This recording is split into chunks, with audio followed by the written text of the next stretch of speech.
වර්ෂ 1925 දී යුරෝපයේ වාසය කරපු චෙස් ට්‍රේඩර් කෙනෙක් වෙන ගේචානෝ ඩ්‍රෙකෝ කියන ශ්‍රේෂ්ඨ චෙස් ට්‍රේඩර් කෙනෙක් ඉදිරිපත් කරපු චෙස් ඇනලයිසිස් එක තමයි අද වීඩියෝ එකේදී මම සාකච්ඡා කරන්නේ.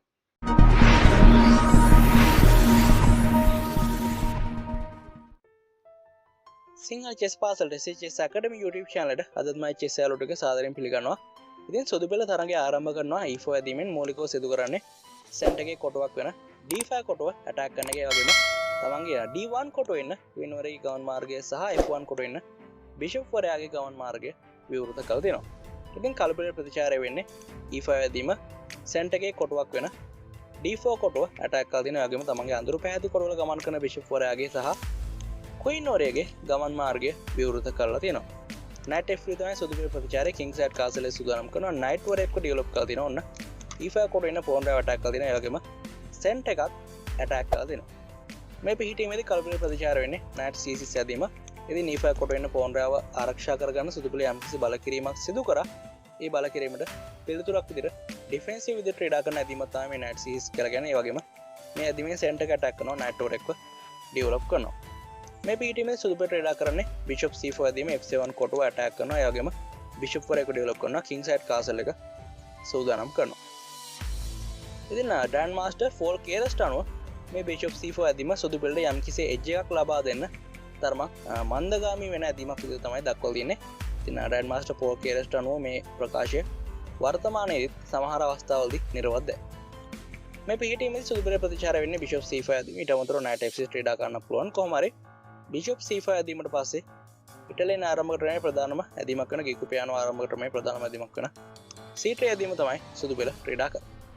මේ ඇදීමේ අදහස වෙන්නේ D4 ඇදීම සූදානම් කරන එක සෙන්ටර් එක ඇටැක් කරන එක සෙන්ටර් එකේ වැඩි අවකාශයක් දිනාගෙන සෙන්ට්‍රලයිසේෂන් කළා අනිත් ටික එකත් ගේම් එක කන්ටිනියු කරගෙන යන එක.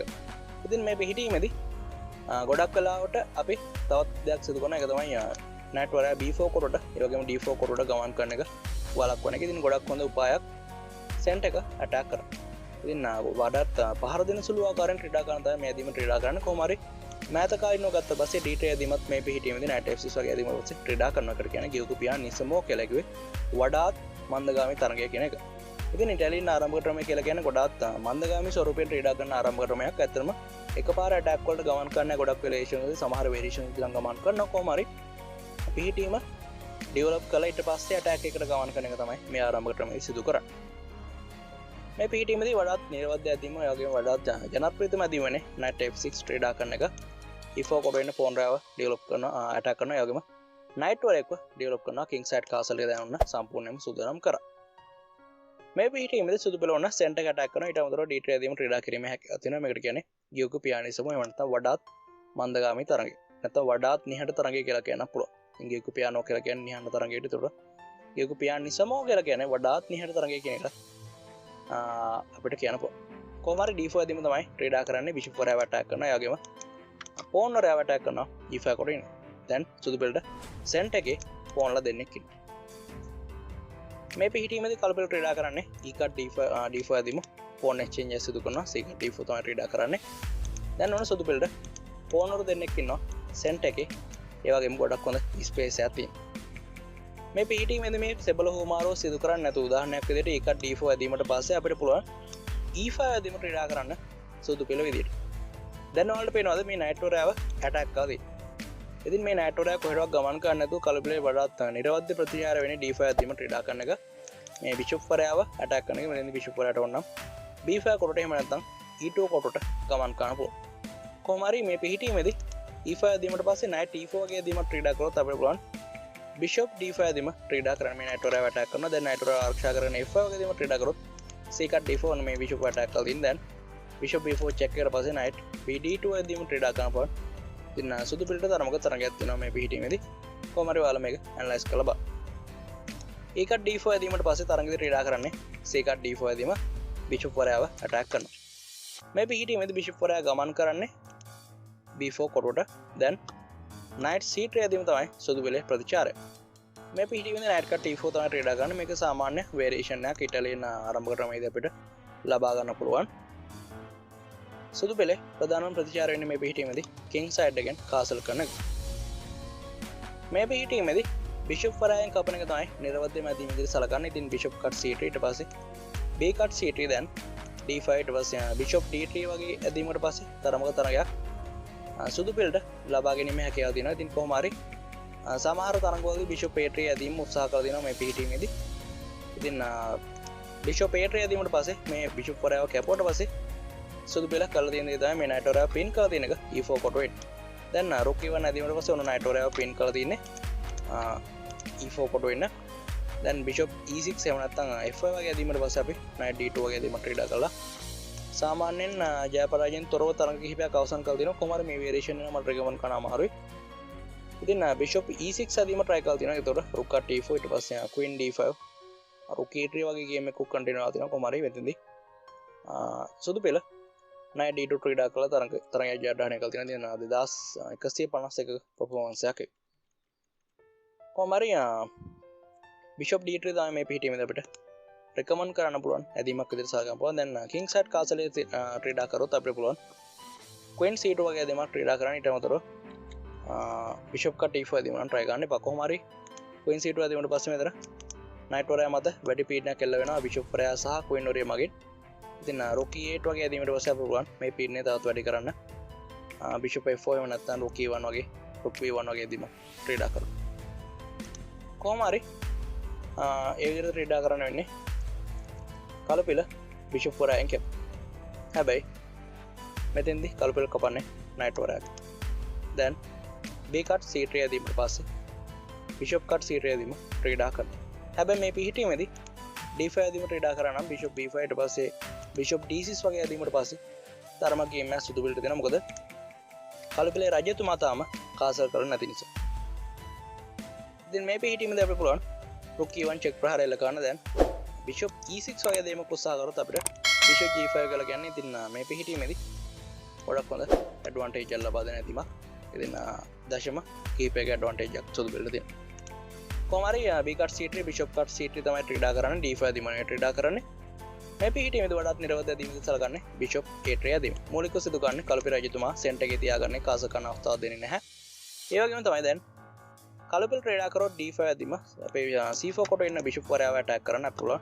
bishop b5 ක්‍රීඩා කරන. දැන් rook වරයව කැපුවොත් විතරක් අපිට පුළුවන් rook e1 check එක කරලා ගන්න. ඊට පස්සේ bishop e6 වගේ ඇදීමට පස්සේ මේ check ප්‍රහාර නවත්තන්න මේ ඇදීම ක්‍රීඩා කරන්න අපිට පුළුවන් queen c2 ඇදීම ක්‍රීඩා කරලා c6 කොට මත වැඩි පීඩනයක් එල්ල කරා.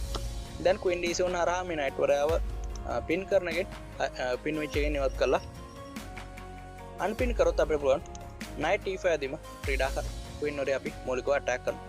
මෙතෙන්දී වඩාත් නිර්වද්‍ය ඇදීම විදිහට සලකන පුළුවන් ඇදීම් කිහිපයක්ම දින එකක් තමයි knight cut e5 ට උතර bishop cut d4 ඇදීම try කරන්න පුළුවන්. කොහොම හරි කළු පිළට තමන්ගේ queen වරය අතාරින්න වෙනවා මේ පිහිටීමේදී. ඉතින් අපි බලමු knight cut e5 ඇදීම. දැන් bishop cut d7 knight cut d7 ඊට පස්සේ rook cut a1 වගේ ඇදීම පස්සේ කළු පිළ queen side එකෙන් කාස කරනවා. දැන් අපිට පුළුවන් bishop e7 rook e8 ඊට පස්සේ bishop d6 වගේ ඇදීම try කරන්න. ඉතින් ගොඩක් හොඳ initiative එකක් සුදු පිළට තියෙනවා. සාමාන්‍ය advantage එකක් එක්ක. කොහොම හරි bishop a3 ඇදීම නම් නෙමෙයි තරගෙදි ක්‍රීඩා කරන්නේ queen b3 ඇදීම. මේ ඇදීමේදී තියෙන ප්‍රශ්නේ තමයි දැන් d5 ක්‍රීඩා කරාම සුදු පිළට තරම ගේම් එකක් තිබ්බට ගොඩක් ගේම් එකක් නැහැ. ඉතින් දැන් අපිට queen cut c3 ඇදීම උත්සාහ කරන පාට ඊට bishop cut d5 try කරන අවස්ථාවක් තියෙනවා. කොහොම හරි queen cut c3 ඊට පස්සේ d cut c4 d5 knight d7 දැන් අපිට පුළුවන් මේ g7 කොටුවේ තියෙන පින් එක භාවිතා කරලා bishop h6 ඇදීම ක්‍රීඩා කරන. g7 කොටුව මත වැඩි පීඩනයක් එල්ල කරන්න. මෙතන bishop g4 ඊට පස්සේ rook f1 අපි මේ ඇදීම ක්‍රීඩා කරන. knight වරව පින් කරන්න e7 කොටුවේ ඉන්න. දැන් bishop cut f3 ඊට පස්සේ queen cut g7 king d7 වගේ ඇදීමට පස්සේ මේ rook කරලා ආරක්ෂා සපයන්න මේ ඇදීම ක්‍රීඩා කරන්නේ. අපිට පුළුවන් queen cut f7 ක්‍රීඩා කරන්න. දැන් bishop cut d5 ඊට පස්සේ rook d1 c6 ඇදීමට පස්සේ අපිට පුළුවන් exchange sacrifice සිදු කරන තාවකාලිකව rook cut d5 check එක හරහා දැන් c cut d5 වලට පස්සේ queen e6 ඊට පස්සේ king c7 කියලා කියන්නේ අතරම checkmate attack bishop f4 check කරලා පස්සේ queen d6 දැන් queen cut d6 ඊට පස්සේ king c8 queen c7 කියලා කියන්නේ checkmate attack. ඒ හින්දා king 8 ඇදීම තමයි try කරන්න වෙන්නේ. දැන් bishop g5 කියලා කියන්නේ අතරම ගොඩක් හොඳ ගේම් එකක් සුදු පිළට මේ පිහිටීමේදී. කොහොම හරි තරගෙදි ක්‍රීඩා කරන්නේ d5 ඇදීම නම් නෙමෙයි. ඉතින් තරගෙදි ක්‍රීඩා කරන්නේ bishop cut a1 ඇදීම මේ පිහිටීමේ. දැන් බිෂොප් කට a1 ඇදීමේදී සුදු පෙළේ queen b3 ඇදීම දක්වන මේ ප්‍රතිචාරයෙන් කළු පෙළ අදහස් කරන යාට ඉක්මනටම ඉත්තන් දිනා ගන්න අවශ්‍යයි කියන්නේ. හැබැයි ගේ channel රෙකෝගේ අදහස වෙන්නේ බිෂොප් වරුන්ට සහ queen වරුන්ට රුක් වරුන්ට අවශ්‍ය කරන නිදහස ලබා දෙනවා කියන එක. ඉතින් ගේ channel රෙකෝ හඳුන්වන දෙන මේ සංකල්පය ඉත්තන්ට නිතරම නිදහසේ ක්‍රීඩා කරන අවස්ථාව දෙන්න ඔවුන් ඔබට ජයග්‍රහණය ආරම්භ දෙවි කියලා. බිෂොප් වරුන්ට නිදහස් විකරණ ඒ වගේම රුක් වරුන්ට නිදහස් ෆයිල්ස් ලබා දුන්නොත් ඔයාලට ගොඩක් හොඳ ප්‍රතිඵලයක් ඕනම ගේම් එකකදී ලබා ගැනීමේ හැකියාව තියෙනවා. කොහොම හරි මේ PE ටීමේදී බිෂොප් කට A1 තමයි ක්‍රීඩා කරන්නේ. රුක් කරාවක් කපනවා. දැන් මේක අතිවිශාල වැරද්දක්. මෙතනදී බිෂොප් කට F7 චෙක් ප්‍රහාරය එල්ල වෙනවා. ඉතින් රජතුමා ඇටැක් කරලා තින්නේ. මේ PE ටීමේදී King E7 වගේ දෙයක් try කරන්න බෑ. King F8 තමයි try කරන්නේ. මොකද King E7 වගේ දෙයක් try කරොත් රුක් E1 නැදීමට පස්සේ අදීම් 10කින් 9කින් විතර චෙක්මේට් වෙන පොදුනක් විදිහට King F8 try කරමු. දැන් අපිට පුළුවන් බිෂොප් H5 ඇදීම ක්‍රීඩා කරන්න. මේ ඇදීම අදහස් වෙන්නේ Queen F7 checkmate. දැන් D5 වගේ ඇදීමක් උත්සාහ කරොත් අපිට පුළුවන් Queen cut D5 ක්‍රීඩා කරන්න. මෙතෙන්දී Queen වරේට කවන්න බෑ. මොකද මෙතන මේටින් පැටර්න් එකක් තියෙනවා. වල වෙනවා රුක් E8 ඇදීමට පස්සේ checkmate වෙනවා. බිෂොප් කරා රුක් කරා ආරක්ෂා කරනවා. check ප්‍රහාරය ලැබෙලා තිනවා. රුක් කරා. ඉතින් එහෙනම් Queen exchange කරන්න බෑ. දැන් බිෂොප් E6 වගේ ඇදීමක් ක්‍රීඩා කරොත් නැවත Queen cut E7 ඊට පස්සේ Queen E7 වගේ ඇදීමට පස්සේ Queen F5 check, Queen F6, then Bishop A3 check. ඉතින් මේ විදිහට checkmate එකක් තියෙනවා. ඔයාලට මේක විසඳන්න පුළුවන්. පහල comment section එකේ මේ checkmate එක සම්පූර්ණයෙන්ම විසඳලා මට දැනුම් දෙන්න. කොහොම හරි ඉන්න ක්‍රීඩා කරන්නේ King F8 ඇදීම. දැන් කළු පෙළ පාජය ඉවරයි. මෙතෙන්දී කොහොමත් අපිට පුළුවන් Bishop G5 ක්‍රීඩා කරන්න. අපි කරන්නේ Queen වරිය attack කරන එක. මේ PE ටීමේදී යම් කිසි තරගයක් ලබා ගන්න ඕන නම් ක්‍රීඩා කරන්න වෙන්නේ Knight cut D4 ඇදීම. දැන් Queen A3 check ඊට පස්සේ King cut F7 වගේ ඇදීමකට පස්සේ Bishop cut D8 Rook cut D8 ක්‍රීඩා කරනවා. ඉතින් සුදු පිළට ගොඩක් හොඳ ගේම් එකක් තියෙනවා. ඒ වගේමයි Queen A3 check එක ක්‍රීඩා නොකර Bishop cut D8 ඇදීම ක්‍රීඩා කරොත් Knight cut B3 ඊට පස්සේ Bishop cut B3 දැන් Bishop F6 වගේ ඇදීමකට පස්සේ සාමාන්‍යයෙන් පුංචි ගේම් එකක් තියෙනවා කළු පෙළ. ඉතින් ඒ හින්දා ඔයාලා Queen A3 check එක ක්‍රීඩා කරන එක අනිවාර්යයි. දැන් මේ තරගෙදි ක්‍රීඩා කරන නම් Knight E7 ඇදීම ගොඩක් ලොකු වැරද්දක්. මෙතින් අප ක්‍රීඩා කරනවා Knight E5 ඇදීම. අපි කරන්නේ අපි සිදු කරගෙන යන king side attack එකට තව තවත් හිට්ටෝ අරගෙන යන එක. ඉතින් මෙතෙන්දී අපි checkmate කරන තර්ජනය කරනවා Queen F3 ඇදීම ක්‍රීඩා කළා. ඉතින් මේ තර්ජනය වළක්වන්න නම් ක්‍රීඩා කරන්න වෙනවා යම් කිසි ඇදීමක්. හැබැයි Bishop C3 හරි D5 හරි වෙනවා මේ ඇදීම. හැබැයි තරගෙදි ක්‍රීඩා කරන්නේ Bishop cut D4. කළු පෙළට අවශ්‍යයි පුළුවන් තරම් හිට්ටෝ කපාගෙන ඉත්තන් අදින් ජයග්‍රහණය කරන්න. හැබැයි සුදු පෙළ තර්ජනය කරනවා checkmate කරලා ජයග්‍රහණය කරනවා. ඉතින් වඩාත් විශිෂ්ට ගණයේ ඇදීමක් ක්‍රීඩා කරනවා මේ PE ටීමේදී. Bishop G6 තමයි සුදු පෙළ ක්‍රීඩා කරන්නේ. මෙතන checkmate තර්ජනය දෙයක් තියෙනවා. Bishop වරයාව කැපුවොත් Queen F7 කියලා කියන checkmate එක Knight වරයා ආරක්ෂාව සපයනවා. ඒ වගේම Knight වරයාව කැපුවොත් Queen F7 කියලා කියන checkmate එකක් Bishop වරයා ආරක්ෂාව සපයනවා. ඉතින් මෙතනදී D5 තමයි කළු පෙළ ප්‍රතිචාරය. දැන් අපිට පුළුවන් Queen F3 check එක එල්ල කරන්න. ඊට කලින් මේ PE ටීමේ මම ඔයාලට එක වේරියේෂන් එකක් පෙන්නන්නම්. Knight වරයන් කැපුවොත් කොහොමද checkmate වෙන්නේ කියලා Queen F7 checkmate. ඉතින් ඒකයි D5 ඇදීම ක්‍රීඩා කරන. දැන් Queen F3 check. මෙතෙන්දී check එක වළක්වන්න ක්‍රීඩා කරන්න Bishop F5 ඇදීම. දැන් අපි Bishop වරයාගෙන කපන්නේ Queen වරෙන් කපන්න බෑ. මොකද Knight වරයා ඉන්න හින්දා. දැන් මේ PE ටීමේදී Bishop cut A5 ක්‍රීඩා කරන ඕන තව පාරක් කිත් එක්ක කපා ගත්තා. ඉතින් අතින් ජයග්‍රහණය කරන තමයි කළු පෙළ උත්සාහ කරන්නේ. හැබැයි සුදු පෙළට මෙතෙන්දී ඉතින් අතින් ගත්තට පස්සේ විශාල ආවාසයක් තියෙනවා. එයාට ඉන්නේ Bishop කෙනෙක් විතරයි. ඉතින් අතින් ගත්තට පස්සේ කපපු ඉතින් අතින් ගත්තට පස්සේ හැබැයි සුදු පෙළට Bishop කෙනෙක් විතරක් හිටියද කපුව විත්තන් අදින් ගත්තට පස්සේ රුක් වරෙක් Knight වරෙක් සහ pawn දෙන්නෙක් ඉන්නවා කළු පෙළ. සුදු පෙළට ක්‍රීඩා කරනවා Bishop E6 discover check එක. දැන් Bishop F6 ඇදීම තමයි ක්‍රීඩා කරන්නේ කළු පෙළ. ඉතින් මම discover check කරන කරපු වීඩියෝ බලන්න SHS අකරමේ discover check කියලා YouTube එකේ පුංචි search එකක් දාලා discover check කරන වලට මේ වීඩියෝ එකේදී ගෙන ගන්න පුළුවන්. කොහොම හරි Bishop F6 තමයි ක්‍රීඩා කරන්නේ මේ discover check එක. එහෙම නැත්නම් check ප්‍රහාරය වළක්වන්න. දැන් සුදු පෙළ ක්‍රීඩා කරනවා Bishop cut F6. මේ PE ටීමේදී pawn dragon කැපුවොත් මේ Bishop වරයාව අපිට පුළුවන් Queen cut F6 check ප්‍රහාර ලගන්න. ඊට පස්සේ දැන් Queen F7 කියලා කියන්නේ checkmate එක King A8 ඇදීමට පස්සේ. ඉතින් මේ හේතුව නිසා King A8 ඇදීම ගන්න try කරන්න ඉන්නේ. මෙතෙන්දී අපි Bishop cut G7 ක්‍රීඩා කරනවා. ඉතින් ඊටමත් ප්‍රබල ගණේ Bishop වරු දෙන්නෙක් මේක අපිට හඳුන්වා දෙන්නේ 1625 දී ගේ channel රෙකෝඩ් කියන යුරෝපීය chess trader එකක්. මෙතනින් යාට checkmate එකක් තියෙනවා. හැබැයි එක වේරියේෂන් එකක් තියෙනවා. වේරියේෂන් දෙකක්ම අපිට සලකපුවා checkmate එකකට ගමන් නොකරන. හැබැයි අතිවිශාල පරාජයකට කළු පිළව ගමන් කරනවා. එක වේරියේෂන් එකක් විතර මම කියන්න Queen D6 ඇදීම. දැන් Queen F7 check එකට පස්සේ king D8 ඇදීමට පස්සේ අපිට පුළුවන් ක්‍රීඩා කරන්න bishop cut H8 අපේ රුක් කරා කපනවා දැන් C5 ඇදීමට පස්සේ අපිට පුළුවන් bishop F6 ක්‍රීඩා කරන්න. ඉතින් විශාල පීඩනයක් knight පොරා මත ඒ වගේම සුදු පෙළට තාමත් පහසු ජයග්‍රහණයක්. ඉතින් තරගය අවසන් වෙනවා bishop cut G7 ඇදීමෙන් පස්සේ. මේ තරගයේදී ඔයාලට ඉගෙන ගන්න වැදගත් දේවල් කිහිපයක්ම තියෙනවා. එකක් තමයි ඔයාලා attack එකක් සිදු කරද්දී ඉත්තෝ sacrifice කරන්න කිසිම අවස්ථාවකදී පැකිලෙන්න එපා. ඒ වගේම තමයි ඔයාලා attack කරන්නේ රජතුමාව නම් පුළුවන් තරම් ඔයාගේ ඉත්තෝ රජතුමා ගාවට ගමන් කරවන්න. පුළුවන් තරම් ඔයාගේ ඉත්තෝ නිදහසේ තියන්න bishop ලාට අවශ්‍ය නිදහස් විකරණ ලබා දෙන්න. rook කරන්ට අවශ්‍ය නිදහස් file ලබා දෙන්න. ඔයාලට ගොඩක් හොඳ improvement එකක් ඒ game එකෙන් ලබා ගන්න පුළුවන්. ඒ වගේම මතක තියාගන්න bishop වරුන්ගේ ප්‍රබලත්වය තියෙන්නේ විවෘත center එකක් සහ දෙපැත්තේ flanks වල pawn line B team වල තමයි බහුල. ඉතින් සම්පූර්ණ වීඩියෝ එක බලපුවාට ගොඩක් ස්තුතියි. තාමත් SHS Academy YouTube channel එක subscribe කරලා නැත්නම් subscribe කරන්න.